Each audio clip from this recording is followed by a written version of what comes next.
What is up, Z-Pack? It's your boy Z-Dog-MD. I'm live and direct at my backyard. It's like 100 degrees. It's Vegas. The summer is ending, but it's still Africa hot. So I thought I'd check in with you guys. I haven't done a live for y'all in a while. One quick piece of housekeeping before we get into today's discussion and get your comments. We have this new function through Facebook, which is a beta test where you can subscribe. You can become a super PAC member, if you will, for $4.99 a month. There's a little button that says become a supporter. If you do that, you can cancel at any time. It's a new thing we're trying. So for people who are subscribers, you get access to live videos that I do almost every day where it's just me and a couple hundred people chatting, and we get deep into things that I think the broader page may not have the patience for. We also release early videos there and exclusive sort of behind the scenes, deeper cuts, blooper reels, those kind of things for really people who are super fans but also want to have more intimate discussions with me and the guys, mostly me because it'll be from my phone. So it's a nice way that we can build some support for the show so that we can pay our bills and grow our team, but also provide you guys with really in-depth kind of unique content. That's not going to change what we do on the main page, so don't panic. We're not going behind a paywall for our main stuff. It's just, this is a way that if you're a fan and you really want to have a voice in the conversation more directly, it's a good way to do it. A lot of people on the internet do this now. Big podcasters, authors, those kind of things, they have this sort of way to connect with super fans. So that's something that I would highly recommend if you want that sort of thing. And I'm going to be creating more and more content in that space. Next up, today, I want to talk about this. You know, we talked about it quite a bit last year, this idea of violence against healthcare professionals. And it got to the point where, you know, we had this silentnomore hashtag, and we're talking about the general epidemic of violence that seems to be happening that's aimed against healthcare practitioners, particularly EMS and hospital practitioners, but also, you know, there were events right here in Vegas where a pain clinic was shot up by a patient who then killed himself. We've had gunmen in you know, UMC hospital here. It is an expression of a larger sort of degeneration in what our culture is in terms of healthcare practitioners and patients. It seems like in the setting of an opioid epidemic, where mental health is poorly treated, where we medicalize our social problems and our economic problems, they end up in the hospital. And what happens is the culture now is that patients get what they want, that hospitals get paid somewhat on patient satisfaction. And I will tell you right now, the patient experience is crucial. We ignored it at our peril. They are the reason we exist. But when we are kowtowing to try to click the boxes and fulfill the numbers of HCAPs and all these other things without a bigger perspective, what happens is an unabashed sort of entitlement where families threaten staff. They expect to get their turkey sandwich and their blanket, and the staff are treated as resources, as commodities in this assembly line medicine.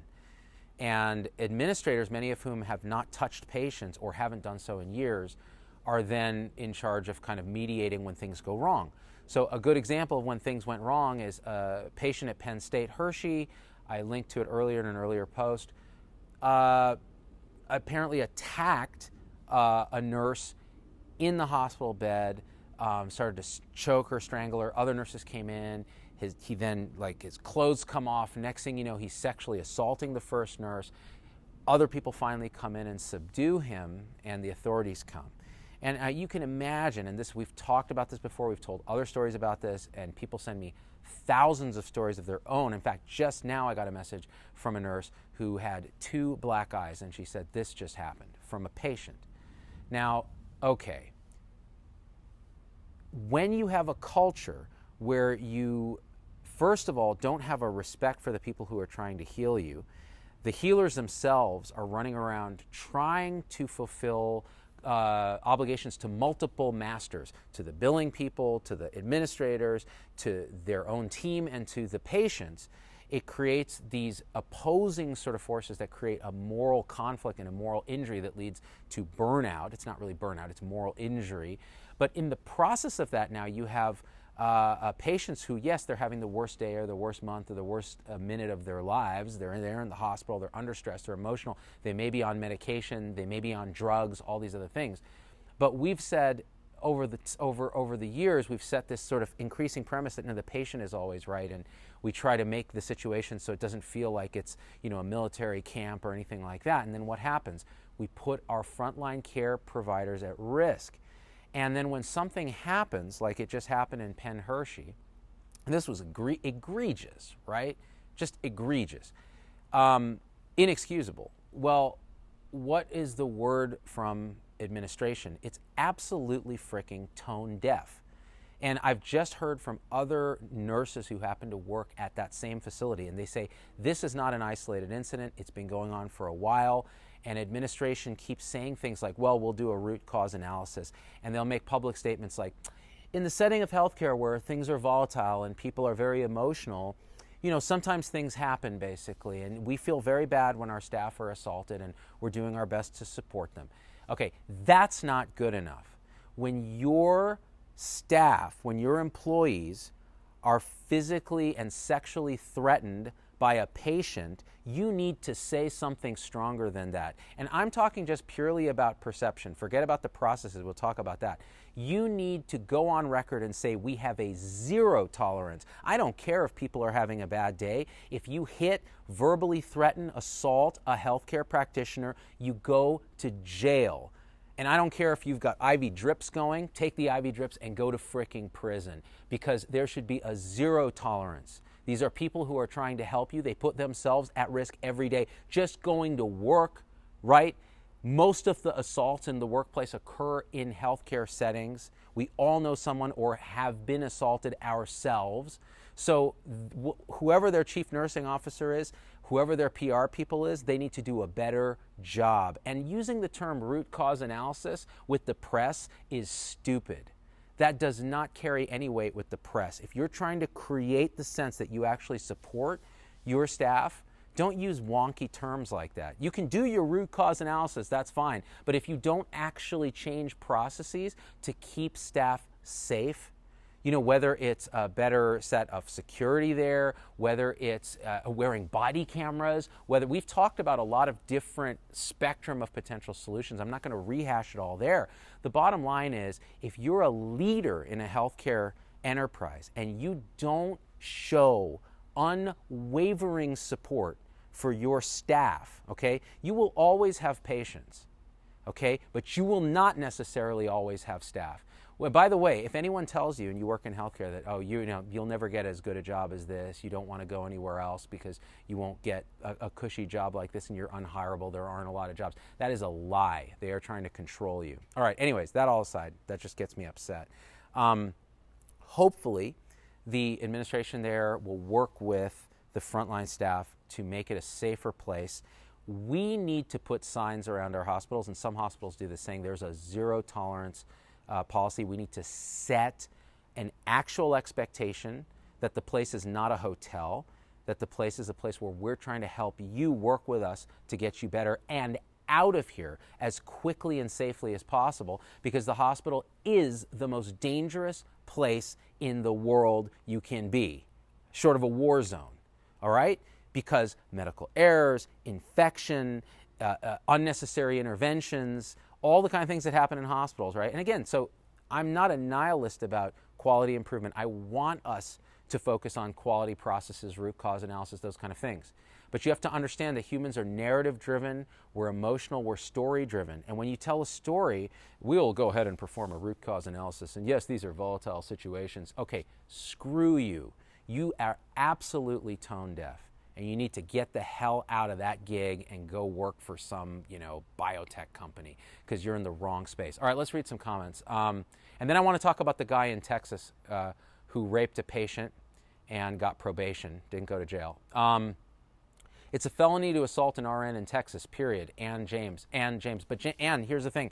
It may be a felony, which is great, but if they don't prosecute it, if lawyers aren't willing to take the case, if the prosecutor's not willing to push the case, and that's often the case in many, many circumstances, it doesn't mean shit if they say it's a felony. If it's not enforced, then it's not a crime, right? I had a doctor throw a laryngoscope at me, Kyle Rohn. So lateral violence among healthcare providers there should be, listen, why do I have to say this? Why do I even have to say this? There should be a zero you should lose your medical license if you throw an instrument at another member of your team with the intent to hit them. All right? We're under stress, yeah, and it's been sort of legend that surgeons get to do this. They shouldn't get to do that. There are better ways to express unhappiness that don't destroy the team and create an assault environment. All right, which gets me to this. Let's read in a couple more comments. Boy, a lot of comments here. They bring in new grads. They have no clue and are willing to accept the abuse. Cheryl Puckett. That's true. So a lot of the more senior staff are rolled out and they bring in new graduates who, first of all, we've created a culture where critical thinking doesn't matter anymore. It's about clicking boxes in an EHR and treating the computer, not the patient. So they're already behind.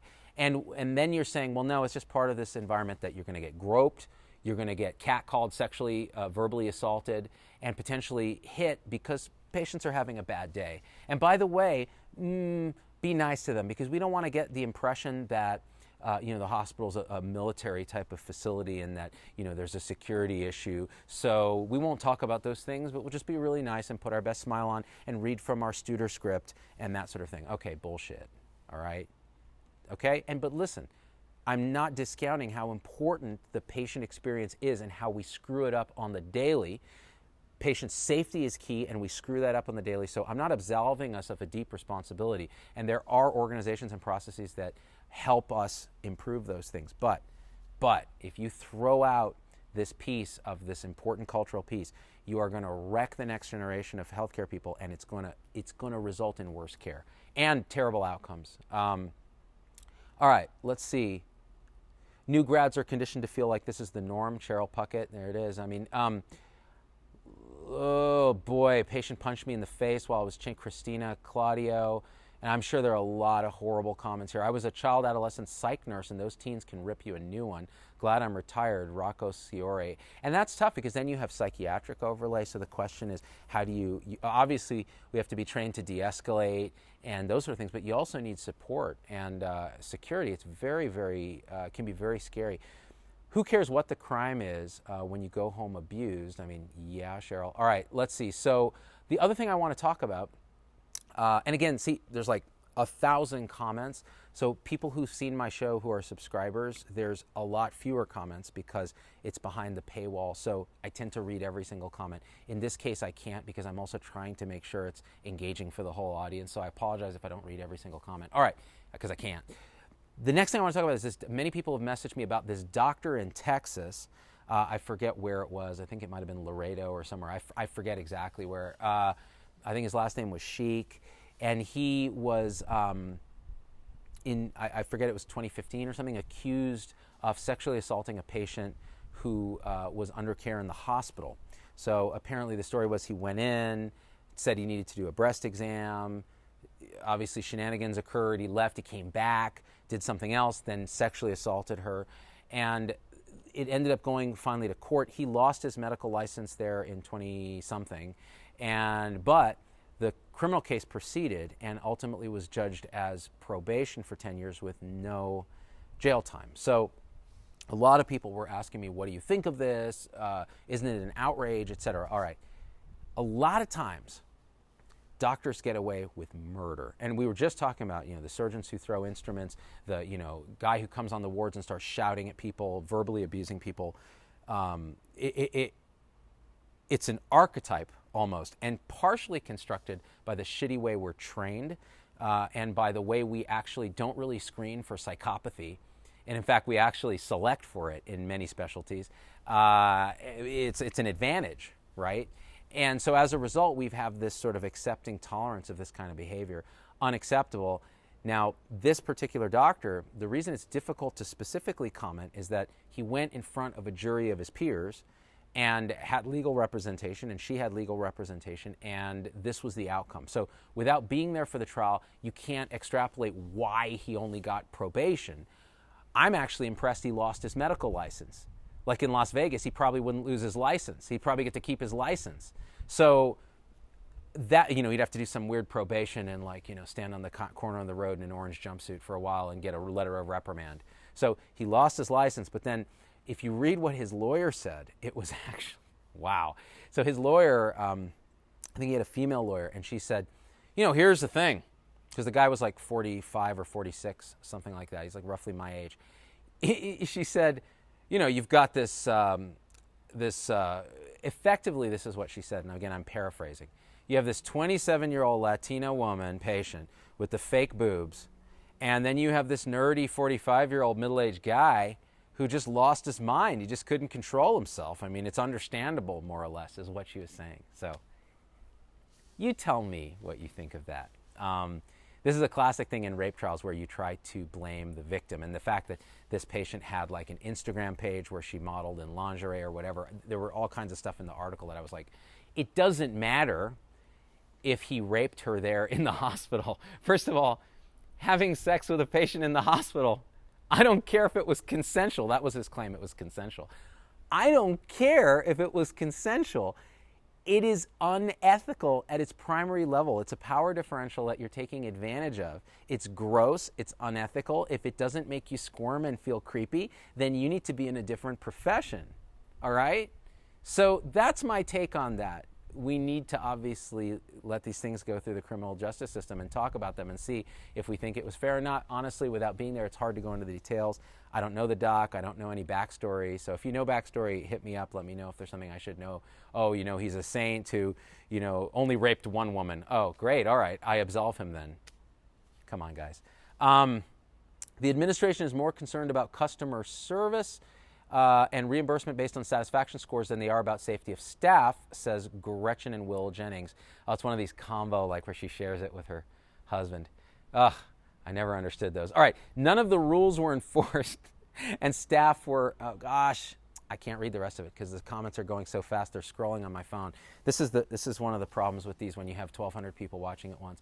Worked at a hospital ER. Sorry to make fun of you, by the way, Gretchen and Will. I was just joking about your name. Denise Bailefus, who is a supporter of the show, worked at a hospital ER, and we had a doctor who used to try to grab on people. Denise, dude, we all know those stories, man.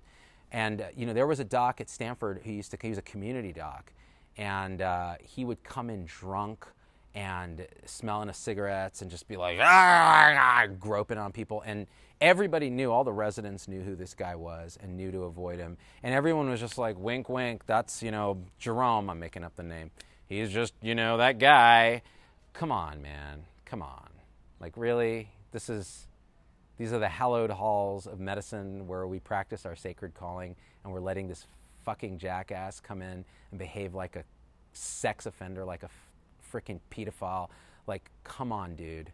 Like, if that doesn't piss you off as profoundly as you can be pissed off, then you're jaded like me, like I was in residency when I just let it go, right? Now I get to tell you about it without using names.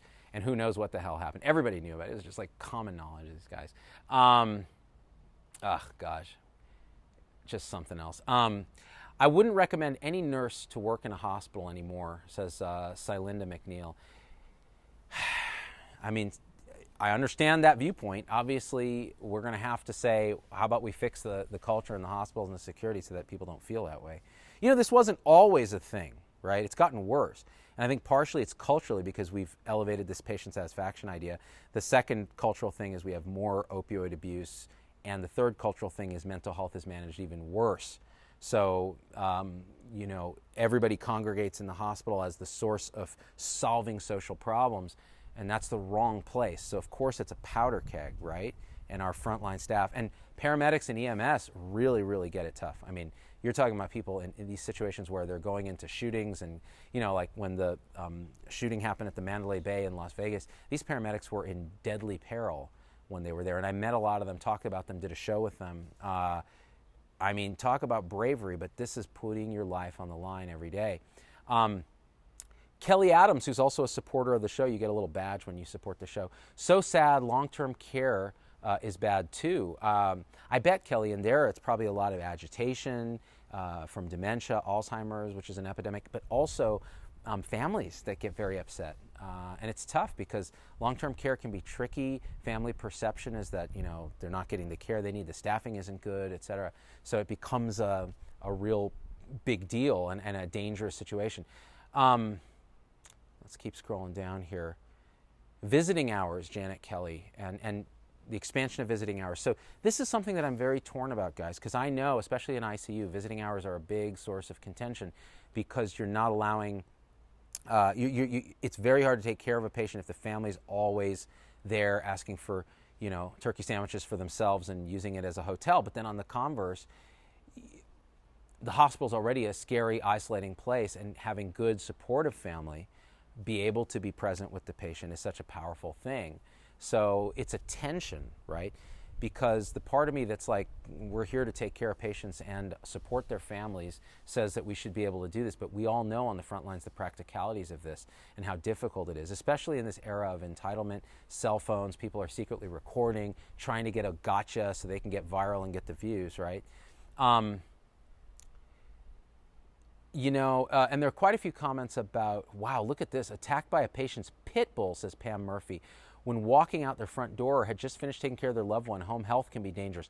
That's another thing, Pam. So home health, I get a lot of messages from people that you're walking into war zones in home health. You never know what's going on in that house.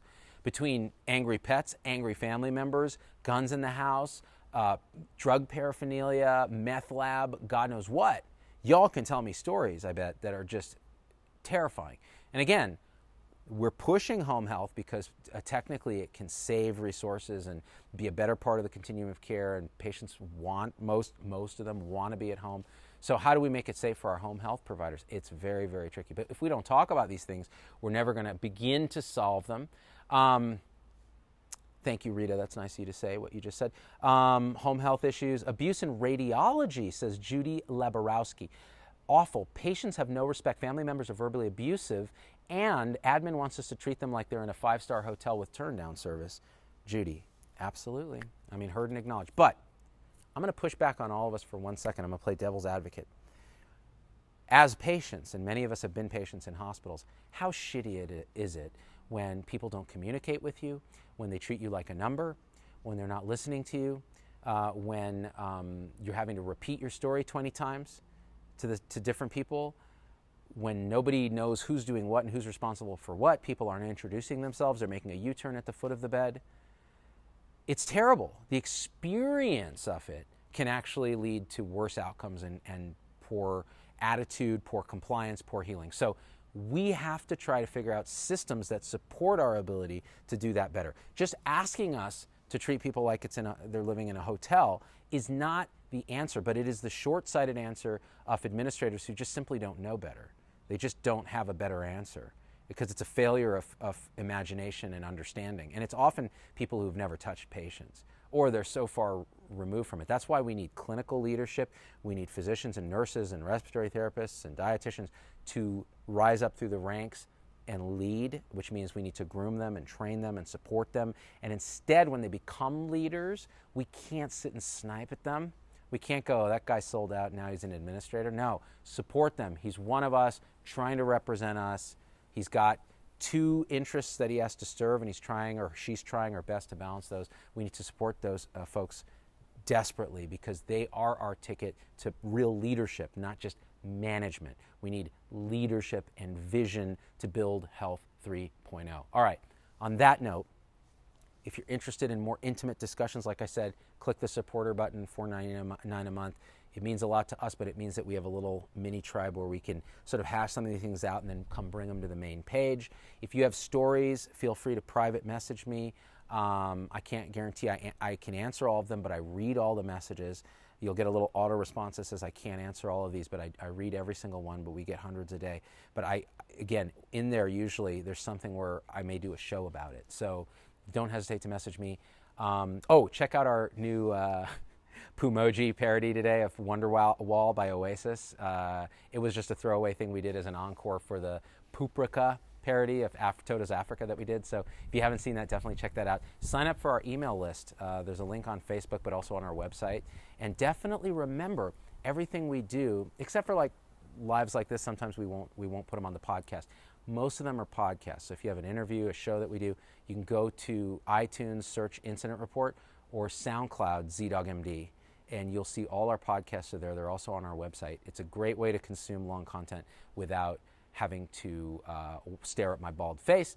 Also, we're going to be doing audio-only content. I'm going to be interviewing Ricardo Quarry, the cardiothoracic surgeon at Cleveland Clinic, who was falsely accused by a patient of lying in a legal suit and had his reputation damaged. We're going to be recording a show with him this week, and we'll get it out to you in podcast form only because he's in Cleveland and I'm here, coming very soon. So if you have questions you want me to ask him or talk to him about, private message me. All right, guys, I love you. We out. Peace.